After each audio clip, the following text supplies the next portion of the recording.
এখন পর্যন্ত দেখি নাই, কিছু প্রতিনিয়ত হচ্ছেই হয়, সেটা তো ডকুমেন্টস নাই। সন্ত্রাস মুক্ত, মাদক মুক্ত সমাজ ব্যবস্থা আমরা চাই। সুষ্ঠু নিরপেক্ষ নির্বাচন হলে আমি আশাবাদী 100%। আমি মনে করি আমার এলাকার মানুষ আমাকে স্বতঃস্ফূর্তভাবে ভোট দিয়ে নির্বাচন করবে তালামাকাতা থেকে। এখন পর্যন্ত দেখি নাই, কিছু প্রতিনিয়ত হচ্ছেই হয়, সেটা তো ডকুমেন্টস নাই। আমাদের এলাকা খুব অবহেলিত, চাকরির সুযোগ সুবিধা খুব কম। চাকরিজীবী মানুষকে আগে চাকরির ব্যবস্থা করতে হবে জীবিকা নির্বাহের জন্য। কৃষি উৎপাদনের জন্য আমাদের এই এলাকাটা খুবই, কৃষকদের মাঝে যাতে করে কৃষি উৎপাদন বৃদ্ধি করা যায় সেই ব্যবস্থা করব।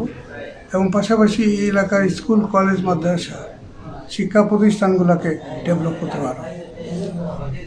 সন্ত্রাস মুক্ত, মাদক মুক্ত সমাজ ব্যবস্থা আমরা চাই।